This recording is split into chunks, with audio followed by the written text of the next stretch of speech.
Anivia is an ancient Freljordian demigod who represents the eternal cycle of life, death, and rebirth, intrinsically associated with the changing seasons. To those who venerate her, she is the elemental soul of the Freljord, a symbol of hope and a sacred catalyst of change. Stories passed down through the ages often tell of how she rewards those who are kind and humble. On the rare occasion a mortal glimpses her, or at least claims to, she is described as a noble spirit bird of ice, with glittering wings that span the heavens, and a piercing cry that can be heard over even the fiercest storm. The songs of the nomadic Notai tribe tell how Anivia's birth first brought snow into the world. When she burst from her giant egg of ice, tiny pieces of it were hurled into the sky, and it has fallen as snow ever since. And according to the sagas of the Mourncrow tribe, the frigid winds that scour the Freljord originate from the first beats of her wings. Indeed, the full power of winter is Anivia's to command, and to those who seek to desecrate her homeland, she is a bitter foe.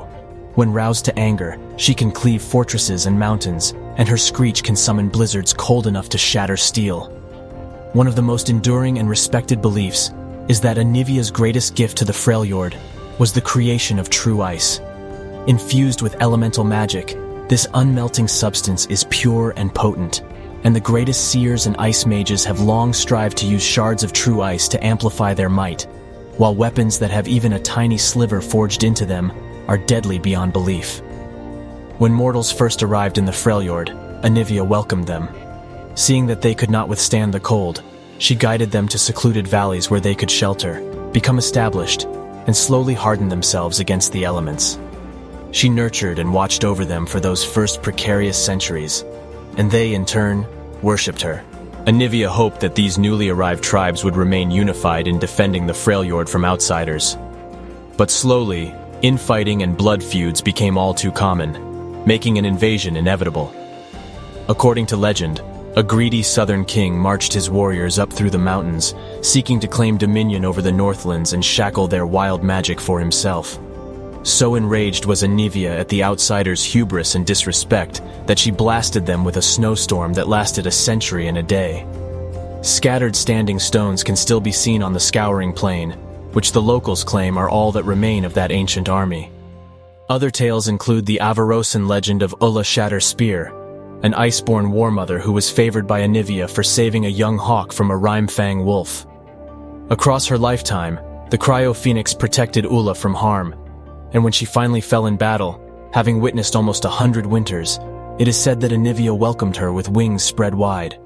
If all these legends are true, then Anivia must have witnessed the rise and fall of countless mortal civilizations.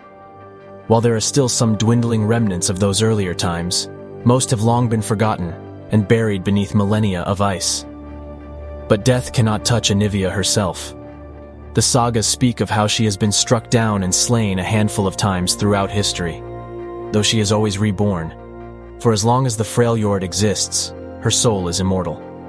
While it may be hundreds or even thousands of years before she rises again, each rebirth coincides with the dawning of a new era. Thus, her appearance, while regarded as a wondrous blessing, is often the harbinger of something terrible on the horizon. Once, it is said, she sacrificed herself against a march of towering balustriders. Anivia knew she could not slay these colossal creatures, and so she plunged into the ice beneath their feet, shattering her own body in order to entomb them. Recently, some claim Anivia has hatched from the egg once more, and that she has appeared before the new leader of the Avarosans, the War Mother Ash. In her, perhaps Anivia sees one who may be able to finally reunite the Freljord. Yet if the Cryo-Phoenix has indeed returned, as more and more shamans and spirit walkers proclaim, then it must be asked, what great threat has she come to face?